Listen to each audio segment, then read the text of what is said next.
How's it going, my friends? Back with another video today, and I wanted to touch on a couple things right off before we get into this video. So I have been trying my best to respond to every single message. My Instagram DMs are completely filled up, backed up. My emails are like crazy flooded.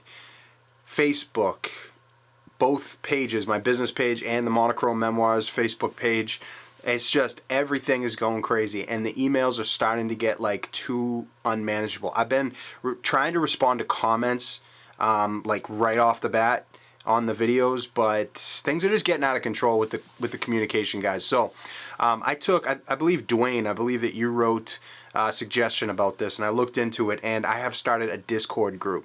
All right, so this Discord group is going to be able to give you guys access to me more directly, and something that I'm going to focus on for the main bulk of my replies. I'm not always going to be able to get back to you every single second on the Discord, but it'll be way easier, and it'll be something I'll be checking way more to get back to people and answer questions.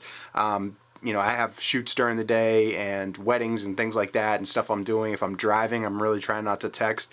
So, you know, but it'll be a place that, hey, when I stop driving, I'm checking it. When I, you know, get messages on it, I know that they're there and I need to answer them. So this will be for Patreon subscribers or anybody that's donating monthly to the channel. I don't care what it is. It could be $1, it could be, you know, up, whatever, 20 bucks, whatever you guys want. Guys will get access to that group. And I'm also going to grandfather in a few people who have been, you know, sending me one-time donations and things like that. And people just who have been with the channel since like the beginning, like super supportive. So, but from now on, if you guys donate to the Patreon, you're going to get access to the Discord group, and we will all be able to have conversations in there. We'll all be able to touch base and communicate, and I'm going to be in those groups and those chats, just, you know, basically just answering all the questions that you guys have, because right now it's just too unmanageable. I can't go through 50 different, you know, messages on Instagram and 12 different on Facebook and then answer 30 emails and then respond to comments. It's just too much.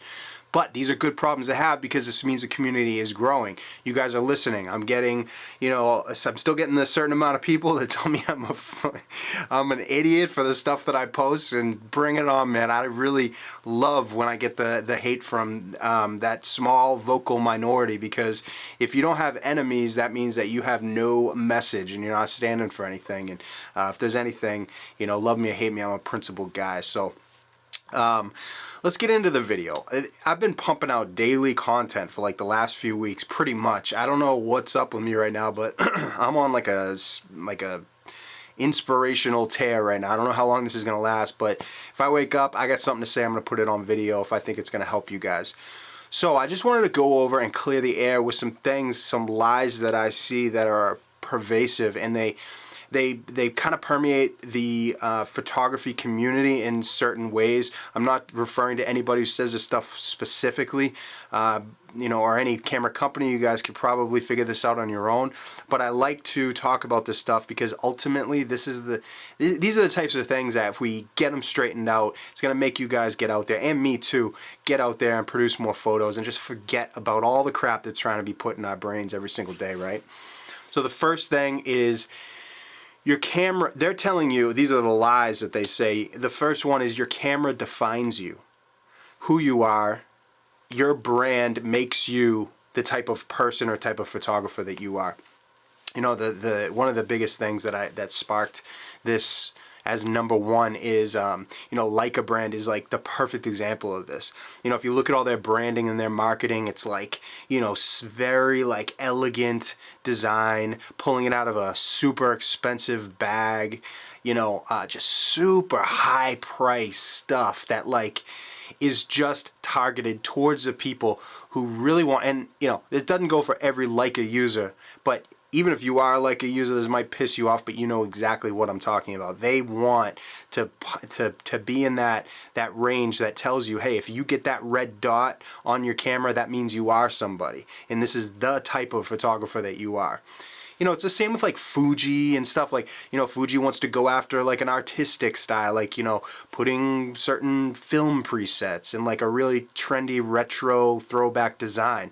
I love it personally. I think it looks cool, but let's remember what exactly is going on here. They want you to personally identify with your brand, because if you personally identify with it, then it becomes something that you'll not only promote, but something you'll defend, and something that you'll be super, super like, into no matter what. And that's why, like, I made those when the IAF first came out with Nikon. Like, I made a video saying, hey, it sucked, I can't use it. And people were like, what? I can't believe you're saying that. And it's like, what are you talking about? Like, I use Nikon products, but that doesn't mean that I'll never say anything bad about it, because Nikon doesn't define me as a photographer. Like, I don't, whatever. Like, if something else worked for me better, I'd use that. I'll friggin' take a Sharpie and write all over the brand on the Nikon stuff. I don't care what it says.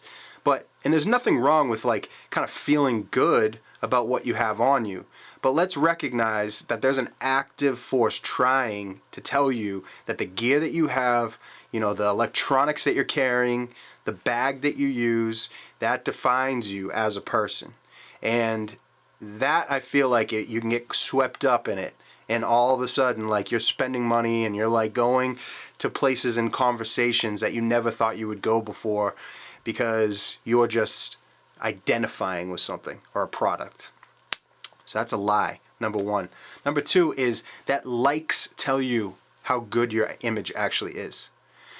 Man, I could go off on a whole tangent just about this. First off, the general public really isn't a good judge of, like, good art. You know what I'm saying? Like, most people, they don't know how to judge good art. And, like, art is subjective, absolutely, 100%. But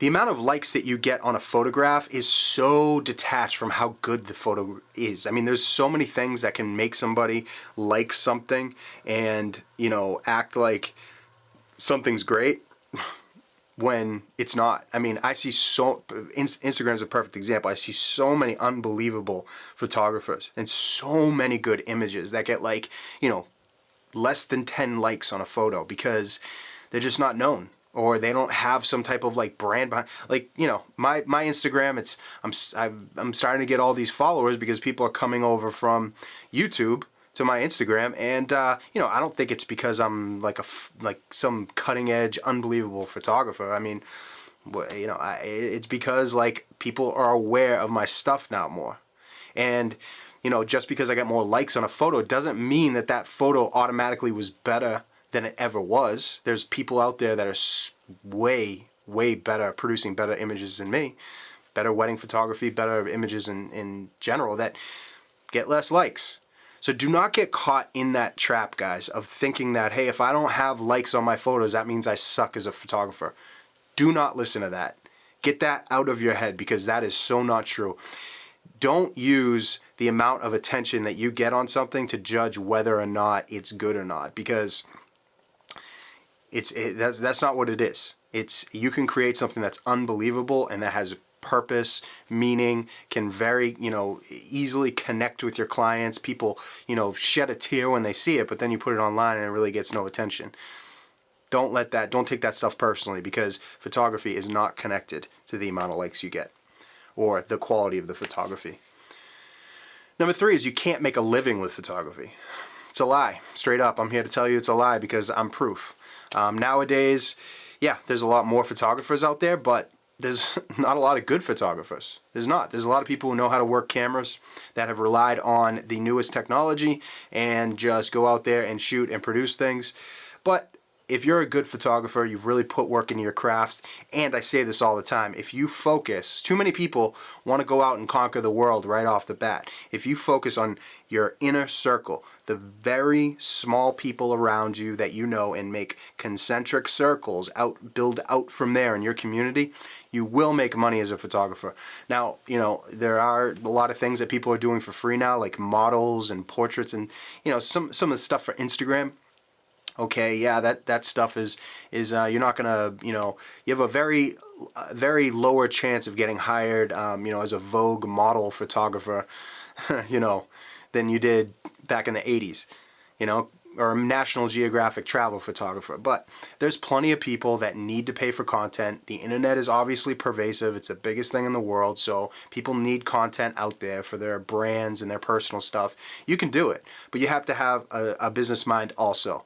And that's part of the thing with a lot of artists and photographers is like, you know, a lot of us are good at creating things, but we suck at the business aspect of it. For me, I'm very lucky that I actually recognize that business is just as creative, or can be just as creative, as actually doing the photography itself. I've said this before, you know, you can think about it like you can go out and make an image, create something, and that's super creative, obviously. But also business, like you can create ideas in your business and grow your business and transform it into something new, and you know, it grows huge. That's just as creative in my mind. So you got to have a business sense, and you got to actually work it and learn about your community and what the needs are, the people around you that you can touch. You can reach out and touch those people, and they'll be willing to pay. But you got to think about it the right way, guys. Number 4 is you need the newest tech to create good images. That's a lie, straight up. You do not need the newest tech. It makes it easier, absolutely. We like to rely on those things, but it doesn't make you a better photographer to have, you know, a billion, you know, new pieces of tech, the highest megapixels, you can crop it, all that stuff. Yeah, it can help and it can enhance, but you don't need it to make good photos. You know, I just got an email on DM. I was just talking to you this morning. You're a wedding photographer from Romania, I think it was, and you know, you got a D700 as one of your backup cams, and you love using that for weddings. And man, props to you. You know what I'm saying? Because that camera is such a phenomenal camera. Yes, it does not have all the newest bells and whistles. It does not have all the newest tech that's out there, but you can still produce great images with it.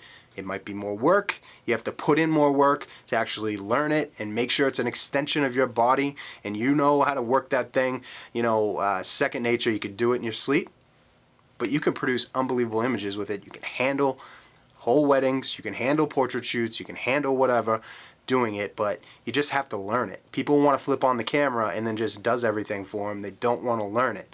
So if you want the newest tech, you have, you know, money's no object, go out and buy it. I'm not dissing it. All I'm saying is you don't need it. Number 5, and this is the most important thing, it's why I saved it for last, is the lie is people tell you that you have to focus on the image in order to create a good one rather than the atmosphere. Okay? So people, you need to listen to that. I'm going to say it one more time. People lie to you and tell you that in order to create a good image, you have to focus on creating that image rather than creating the atmosphere that you're working in. So what I mean is, when I go to a wedding, if I'm trying to be hyper focused on creating like art and like creative photos, I fail. It's not every single time, guys, that I go into a wedding and I'm like creating like works of art.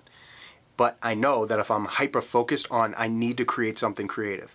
I gotta get something that's gonna blow people away. I gotta create this perfect image. 99% of the time I fail. Where I excel and I create things that really blow people away and make me proud is when I focus on creating the atmosphere where good art is inevitable. It's just going to come up. I'm going to create an atmosphere where people are at their best. People are comfortable. Things are happening and I am, you know, just kind of like a fly in the wall and I'm able to catch them. It's the atmosphere that you're creating where good art is going to come out of. So don't focus on going into a situation and trying to make something like specifically like, you know, I need to create a creative photo. I need to make something that's going to be nuts on Instagram or blow people's hair back. No. Go into your situations and focus on the atmosphere. Focus on your feelings, how you're feeling, how other people are feeling, how you're making other people feel. Focus on the room and like the presence of the different people and how you talk to them and getting them out of their shell and like making people feel comfortable.